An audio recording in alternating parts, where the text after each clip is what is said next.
Hello everyone, good morning সবাইকে। আশা করি সবাই ভালো আছেন। আমরাও আলহামদুলিল্লাহ ভালো আছি। আজকে হলো সানডে, রবিবার। তো সকাল এখন প্রায় 9টা বাজছে। তো এখন আমি মাংস কেটে নেব। এখানে আমার হাজবেন্ড এখানে মহিষের মাংস এনেছে, তো এগুলা কেটে নেব। আমার ছোট ভাই এসেছে কালকে, আজ আমি আমার বাপের বাড়ি যাব, ও আমাকে নিতে আসছে, তো ওর জন্য মাংস এনেছে। আর এদিক থেকে আমি কিছু নারিকেল কেটে নিয়েছি, এগুলো কুড়িয়ে নিব। আমি আম্মুর জন্য কিছু পিঠা বানিয়ে নিয়ে যাব। তো কি পিঠা বানায় আসলে এখনো সিদ্ধান্ত হয়নি। চাউল ভাঙাতে দিয়েছি, আমার হাজবেন্ড বাজারে নিয়ে গিয়েছে চাউল ভাঙাতে। তো দেখি আসার পরে কি বানাই। নারিকেল তো লাগবেই, তো নারিকেল আমি কুড়িয়ে রেখে দেব। আর এদিক থেকে মাংসগুলোও কেটে রেখে দেব। কেটে রেখে দেব না, একদমই ধুয়ে এখনই ম্যারিনেট করে নিব, কারণ রান্না বান্না করে কাজকর্ম করে তো আবার বেরিয়ে যেতেও হবে, আর সময় নেই যেহেতু। একটা একটা করে নেই। এখানে মাংস কেটে ধুয়ে নিয়েছি, উপরে কাঁচামরিচ পেঁয়াজও কেটে রেখেছি, আর এদিক থেকে নারিকেল কুড়িয়ে রেখেছি। আমার হাজবেন্ড যেহেতু বাজারে গিয়েছিল, সকালে আর কিছু বানানো হয়নি, তো ও বাইরে থেকে নাস্তা কিনে এনেছে। এখানে রুটি আর ভাজি এনেছে।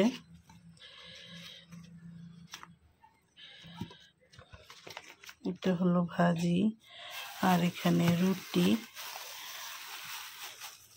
ও সুজিও কিনে আনতে চেয়েছিল, তো আমি বারণ করেছিলাম, সুজি খাবো না বলেছিলাম। আর তো রুটি,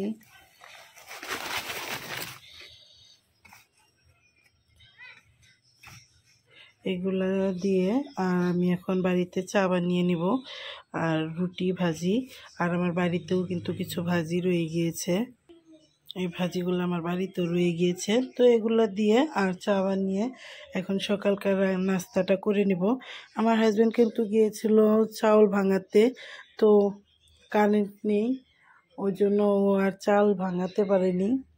কিছুক্ষণ অপেক্ষা করবে, যদি কারেন্ট আসে তাহলে ভাঙিয়ে নিয়ে আসবে, আর যদি না আসে তাহলে তো কথাই নেই। আমি ঘুম থেকে ওঠার পরেই দেখেছি কারেন্ট নেই।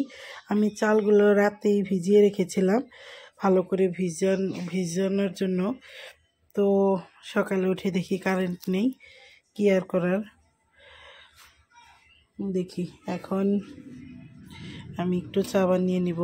অল্প কিছু চাউলের আটা আছে আমার ফ্রিজে, কিন্তু একদমই সামান্য। ওগুলোই কি হবে দেখি বের করে, যদি কোনো কিছু বানানো যায়। আর এখন আমি এই আমুল তাজা এটা দিয়ে আমি চা বানিয়ে নেব। এখানে মিল্ক ঢেলে নিলাম, আর এখন বলক চলে আসতে আসতে কিছু আমি ইনগ্রিডিয়েন্টস দিয়ে দিব।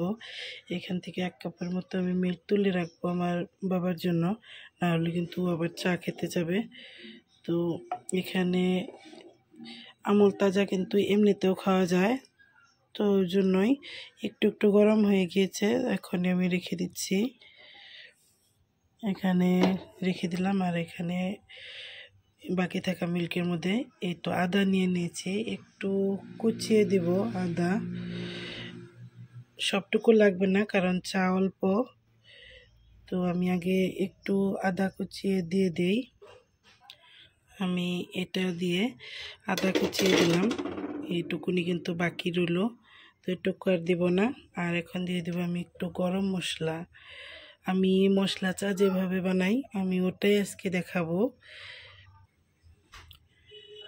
এখানে কিন্তু গোটা গরম মশলাও ইউজ করা যায়, তো আমি আর এখন গোটা গরম মশলা ইউজ করলাম না। আমি গরম মশলার যেটা গুঁড়া ওখান থেকেই দিলাম একটু, 1 চিমটি পরিমাণ। তো এখন এটা হতে থাক, আর এখন আমি দিয়ে দেবো পরিমাণ মতো চিনি, এটা বলো করতে থাক। 1 কাপ চার জন্য 1 চা চামচ চিনি দিতে হয়। এখানে যেহেতু 1.5 কাপের মতো হবে, তো আমি আমার মতো দিলাম। চিনিটা আসলে যার যার পছন্দ অনুযায়ী দিতে হবে, এটা আর বলার কিছু নেই। তো এখানে চিনি দিয়ে দিলাম। এখন আরও একটু ভালো করে বলো করতে থাক। এখানে আর অন্য কোনো কিছুই দেব না। এখন এটা ভালো করে জাল হয়ে গেলে তখন আমি দিয়ে দেবো চা পাতি। আমি সবসময়ই শেষে চা পাতিটা দিই। তো এটা হতে থাক, হয়ে গিয়েছে। এখন দিয়ে দেবো আমি চা পাতি। বাবা কি হলো তোমার? একটা বলক চলে আসছে চাপাতি দেওয়ার পর। এখন আর একটু জাল দেব না। এটা কিন্তু আমার একদমই সুন্দর মশলা চা রেডি। এই তো মশলা চা, এটা আমি এখন ছেঁকে দেখাচ্ছি। কি সুন্দর একটা কালার চলে আসছে। তো চা নিয়ে নিলাম এখান থেকে ছেঁকে। দেখুন কি সুন্দর একটা কালার চলে আসছে। এটা যারা চা পাগল তাদের জন্য তো একদমই পাগল করে দেওয়ার মতো এক কাপ চা। তো এখন আমরা এই চা খাই। এটা আমার ভাইকে দেব, এটার মধ্যে আমি খাবো। আর এই তো আমার ভাই খাচ্ছে, আমার হাজবেন্ড বাজারে খাবে। তো আমরা এখন চা খেয়ে নেই। বাবা তুমি কি খাচ্ছ? একটু তো কথা বল। এই তো মাংসগুলা মাখিয়ে নিয়েছি, প্রায় আধা ঘন্টা হলো। এখন আমি মাংসগুলো একটু পরে বসিয়ে দেব।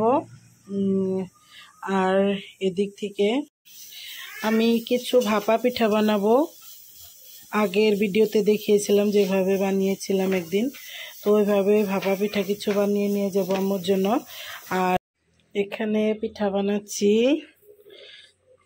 ওই তো। আর এদিক থেকে রান্নাও হচ্ছে। এখানে মাংস বসিয়ে দিয়েছি, দুটা আলু কেটে দিয়েছি। আর এই তো এই সবগুলারই আমি ভাপা পিঠার জন্য প্রস্তুত করে নিয়েছি। এই সবগুলা পিঠা বানাবো। কিছু পিঠা আমার শ্বশুর শাশুড়িকে দেবো, আর সবগুলা পিঠা আমি বাড়িতে নিয়ে যাব। আমার বাবাটাই খাচ্ছে এখান থেকে।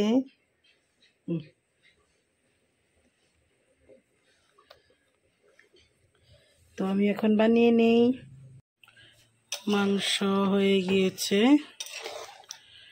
আর এদিক থেকে পিঠাও হচ্ছেই।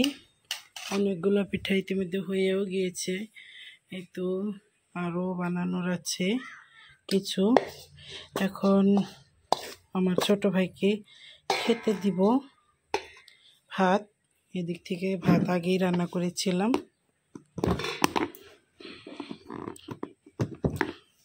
খুলে নেই। এই তো ভাত। তো এখন ছোট ভাইকে খেতে দেই। খাওয়ার পরে আমি ঝটপট কাজগুলো গুছিয়ে নিয়ে তারপর বেরিয়ে পড়ব বাড়িতে যাওয়ার জন্য। আজকের ভিডিও এ পর্যন্তই। দেখা হবে নেক্সট কোনো ভিডিওর সাথে। ততক্ষণ পর্যন্ত ভালো থাকবেন, সুস্থ থাকবেন, আমাদের জন্য দোয়া করবেন। আজকের ভিডিও এ পর্যন্তই। আল্লাহ হাফিজ।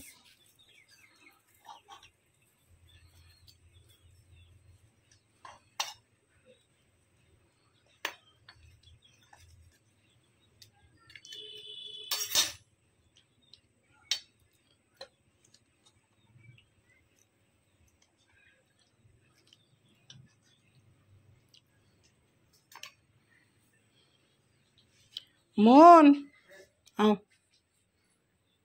ভাত বাড়ছি।